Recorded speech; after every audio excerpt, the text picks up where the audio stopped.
우리 말씀 봅니다. 야고보서 1장 15절 함께 봉독합시다. 욕심이 잉태한 즉 죄를 낳고 죄가 장성한 즉 사망을 낳느니라. 아멘. 오늘 시험을 이기기 위하여 시리즈 10번째입니다. 벌써 10번째가 되었습니다. 죄가 장성한 즉이라는 제목으로 우리 함께 은혜 나누기를 원합니다.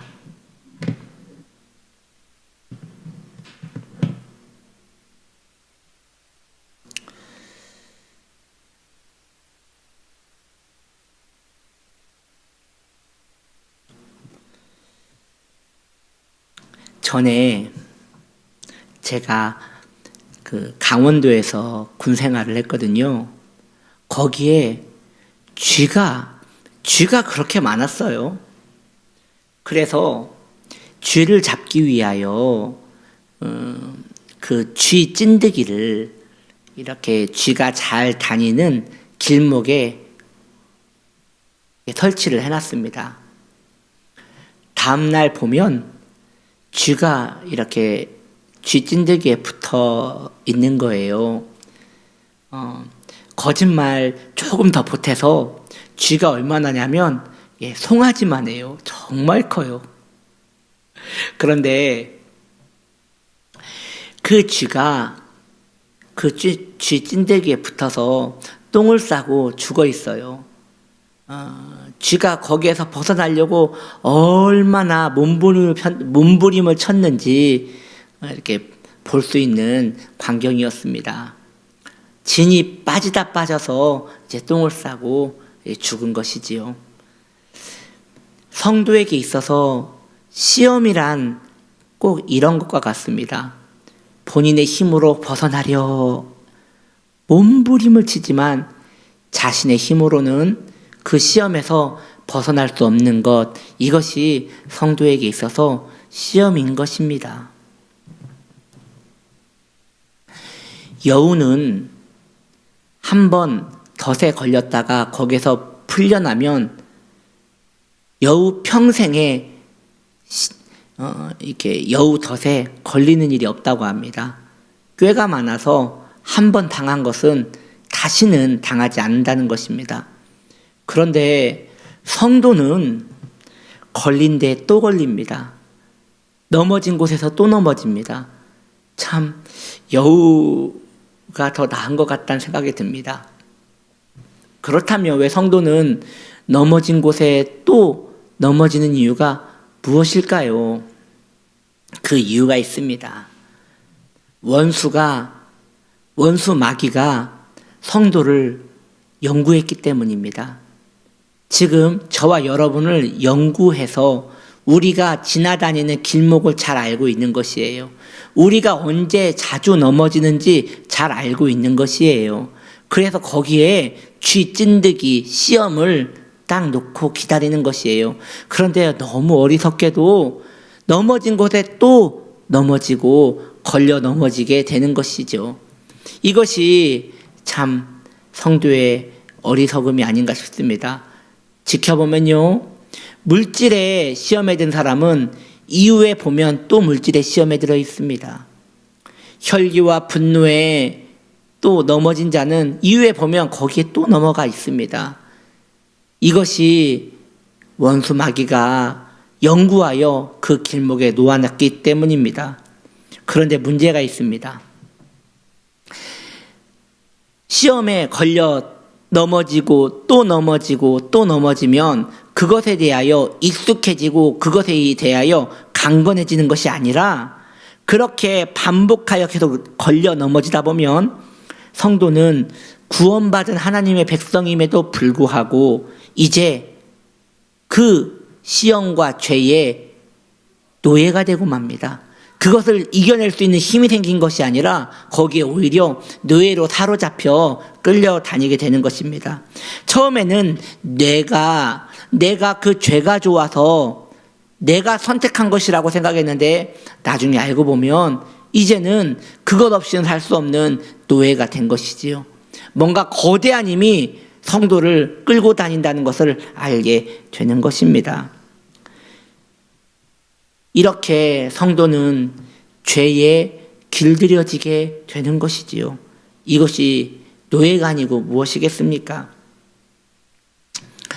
죄가 번성하는 과정과 은혜가 번성하는 과정은 한 가지 원리입니다. 그 원리가 둘이 비슷합니다. 그것에 대하여 여러분께 설명을 드리기 원합니다. 먼저 죄의 원리에 대해서, 죄가 번성하는 원리에 대하여 말씀을 드리고자 해요.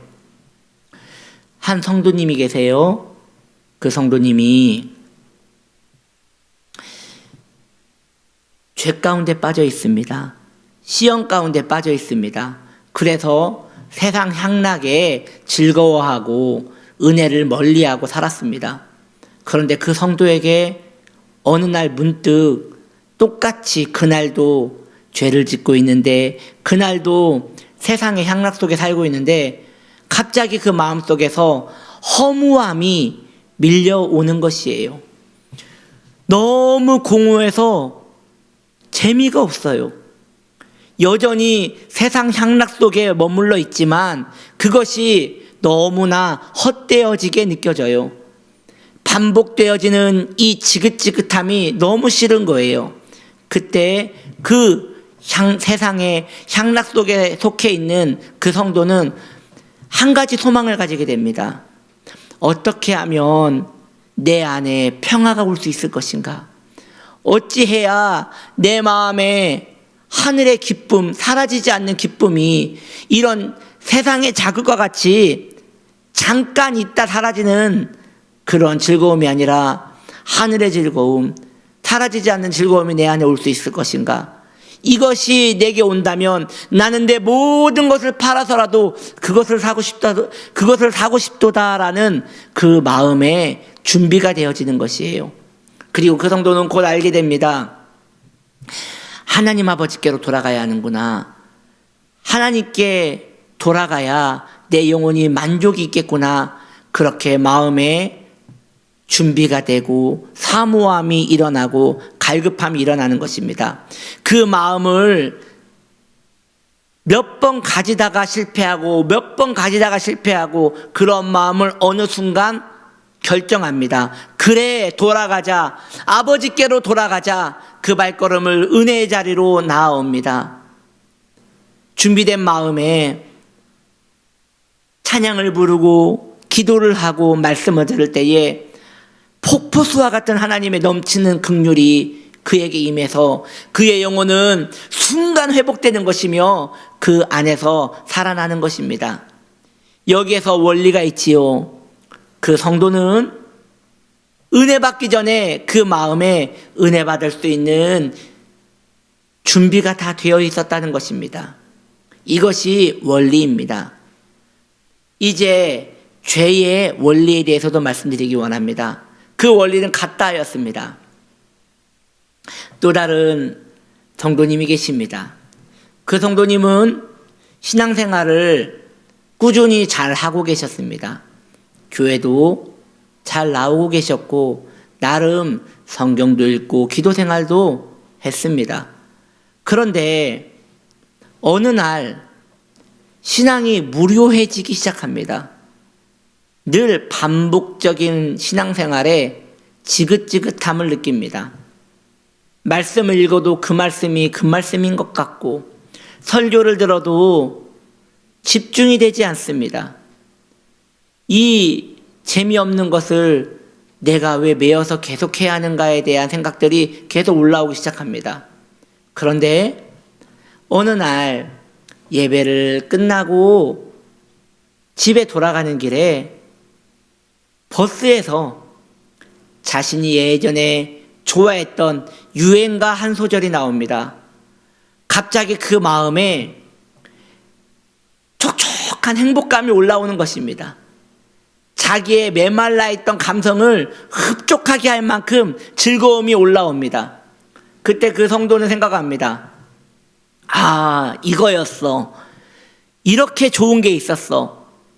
신앙이 줄 수 없었던 자기 마음의 행복감과 충족감을 그 유행가 한 소절에 충족함을 느끼는 것이에요. 그리고 그 성도는 집에 들어갑니다. 그리고 하루 종일 유튜브로 그 음악을 찾아서 반복하여 듣습니다. 너무 좋습니다. 거기에 이제 예전에 행했던 세상의 탐닉과 쾌락 속에 하나하나 손을 대기 시작하는 것입니다. 그리고 더 깊이 죄 속으로 들어가게 되는 것입니다. 마찬가지입니다. 죄를 그냥 짓는 것이 아닙니다. 죄를 지을 마음가짐이 모두 준비된 다음에 그때 죄 속으로 들어가는 것이에요. 마음의 온도가 맞추어졌기에 죄가 번식하게 되는 것이지요. 곰팡이는 피어나기 좋은 온도가 되면 확 퍼져버립니다. 마찬가지입니다. 성도 안에 죄에 대한 그리움과 죄에 대한 그 사랑함이 그 마음에 온도가 준비되면 그것이 불씨만 남겨지면 갑자기 산불이 일어나듯 그 안에 죄에 대한 소욕은 왕성하게 일어나게 되는 것입니다. 그래서 은혜와 죄의 원리는 하나입니다. 은혜를 받기 전에, 죄를 짓기 전에 그 마음이 준비된다는 것이지요.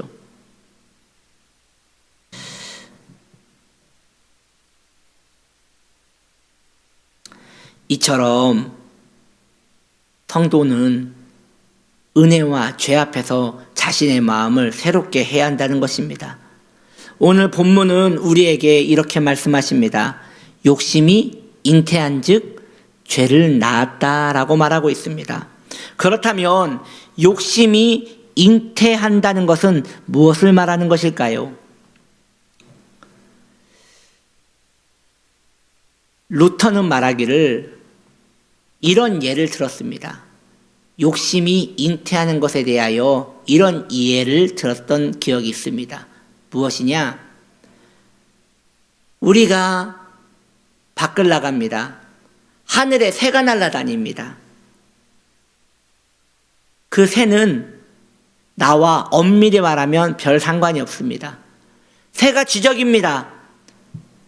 좀 시끄러울 수 있겠지만 나와는 아무 상관이 없습니다. 그런데 그 새 중에 하나가 내 머리에 앉아서 둥지를 틉니다. 그것은 내 잘못입니다. 그 둥지를 틀게 놔두는 것은 내 잘못입니다. 털어내야 하는 것이지요. 털어내지 않고 가만히 있으면 이것은 새의 잘못이 아니라 내 잘못입니다. 우리는 하루에도 수만 가지 하나님이 원하지 않는 생각들을 합니다. 그런데 거기까지는 죄가 아닙니다. 거기까지는 죄가 잉태된 것이 아닙니다. 그런데 그 수만 가지 생각 중에 한 가지 생각이 내 마음에 꽂힙니다. 그리고 그 생각을 반복적으로 주야로 묵상합니다. 그러면 그 생각은 내 안에 이제 잉태된 것입니다. 그것을 성경은 욕심이 잉태하였다고 말하는 것입니다. 그때부터 생각은 생각으로 끝이 나지 않아요. 이제 그 나쁜 생각은 머리에 남아있는 것이 아니라 이 머리에서 가슴으로 착상됩니다. 죄는 그 생명력이 상상을 초월하리만큼 강력하고 왕성합니다. 한번 착상된 죄는 대부분 낙태되지 않고 기어코 출산하여 죄를 짓게 만들어 성도를 시험에 빠지게 만드는 것입니다. 여인이 아이가 생기면 그때부터 여인이 먹는 모든 음식은 아이가 먹는 것이라고 합니다. 마찬가지입니다. 죄가 마음에 착상되면 그때부터 죄는 산출되기 전까지 왕성한 식욕을 자랑합니다. 그래서 성도가 은혜 안에 머물지 못하도록 우연의 우연을 만들어 계속 죄 속에 미끄러지게 만드는 것이지요.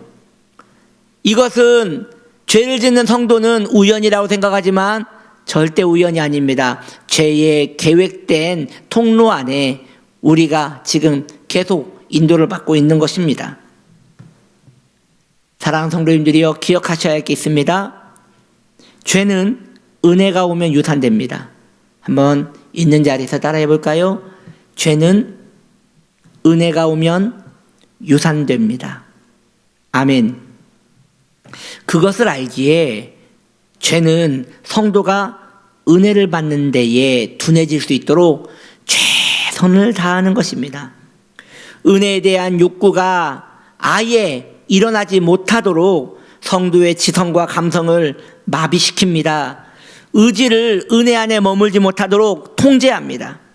그리고 결국 죄가 자라나서 출산되게 되면 그걸로 끝이 아닙니다. 그걸로 끝이 아니에요. 아이가 태어나면 그걸로 끝이 아니잖아요. 아이는 태어나면 그 집의 중심이 됩니다. 마찬가지입니다.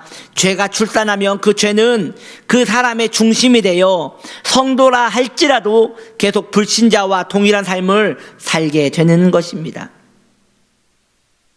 성도에게 있어서 영적인 죽음이 기다리고 있습니다. 그렇게 살아가는 성도는 영적인 죽음을 맞이하게 됩니다. 우리가 잘 아는 영적인 죽음에는 두 가지 종류가 있습니다. 하나는 성도에게 속한 것이고 또 다른 하나는 성도와 관계없는 것입니다. 먼저 관계없는 영적인 죽음에 대하여 말씀드립니다. 우리가 잘 아는 지옥이라 하는 둘째 죽음입니다. 둘째 사망입니다. 이 둘째 사망은 불신자들이 가는 곳입니다. 예수 그리스도를 영접하지 못하고 거듭나지 못한 모든 인생들이 그들의 주인을 섬기지 않았으므로 가는 곳이 바로 불신자 가는 둘째 사망입니다. 우리는 그들이 지옥에 가지 못하도록 복음을 전해야 하고 그들에게 하나님의 말씀을 전해야 할 것입니다. 두 번째로 성도가 속한 영적인 죽음이 있습니다. 바로 죄가 우리 안에 둥지를 틀고 왕노릇하는 그런 상태입니다. 그렇게 죄가 우리 안에 왕노릇하며 우리의 모든 삶을 장악해버리면 성도는 믿음 안에 있다 하면서도 여전히 죄에 속하여 불신자와 똑같이 살아가게 되는 것입니다. 영원한 생명을 품었음에도 그 생명이 우리 안에 왕노릇하지 못하고 죄가 우리를 끌고 가는 형국이 되는 것이지요. 그때부터 그 성도의 삶의 패턴은 다시 말씀드립니다. 불신자와 똑같습니다. 영원한 생명이신 예수 그리스도를 만났음에도 만나지 못한 불신자처럼 교회만 다닐 뿐이지 똑같이 영혼의 허기짐을 느끼며 비참하게 살아가게 되는 것입니다. 이러한 성도에게 나타나는 특징이 있습니다. 첫째, 영혼에 힘이 없어 기도를 할 수 없습니다. 둘째, 말씀을 들어도 깨달음이 없기에 예배 시간 내내 딴 생각을 하거나 잠이 듭니다. 셋째, 두려움은 있지만 죄짓기를 무서워하지 않습니다. 넷째, 행복하고 싶지만 경건하게 살고 싶은 마음이 없습니다. 마지막 다섯째, 거룩한 일을 해도 그 일이 결국 세속적인 일로 바뀌어 버립니다. 왜냐? 그 마음에 가득한 것이 결국 그 일을 이루고야 말기 때문입니다. 결국 성도라 하지만 성도의 모습이 아닌 그런 삶을, 불신자와 같은 삶을 살다가 성도가 사탄의 나라에 이바지하는 저주받은 인생을 살게 되는 것이지요. 자신의 신분은 성도인데 자신의 태도는 사탄의 종인 것입니다. 이러한 삶은 절대 행복할 수 없습니다. 쾌락에 자극받은 짐승 같은 즐거움을 살다가 허덕이다가 만족하며 살 뿐입니다. 그마저도 만족하는 것이 아니라 잠시 지나면 깊은 공허함에 또 다른 자극을 원하는 진절이 나는 소모감만 있을 뿐입니다. 성도여, 사랑하는 성도들이여, 우리 주 예수님께서 그렇게 살라고 십자가 지셨겠습니까? 그렇게 의미 없는 삶을 살라고 우리 주님께서 고귀한 희생을 감당하셨겠습니까? 절대 아니지 않습니까? 성도는 존귀합니다. 눈부시게 아름다운 존재입니다. 천사도 흠모할 만큼 아름다운 존재가 바로 성도입니다. 은혜로 돌아오십시오. 죄를 유산시키십시오. 그렇게 하나님 안에서 행복을 누리며 살아가시기를 바랍니다. 성도는 함부로 살기에 너무도 아까운 아름다운 존재입니다. 여러분의 소중한 인생을 죄에게 넘기지 말고 그 긍휼 가운데 머무는 복된 하나님의 사람들 되시기를 예수님의 이름으로 축복합니다. 아멘. 기도하겠습니다. 참 좋으신 하나님, 우리가 하나님의 은혜 안에 머물기를 원합니다. 이제 죄를 유산시키기를 원합니다.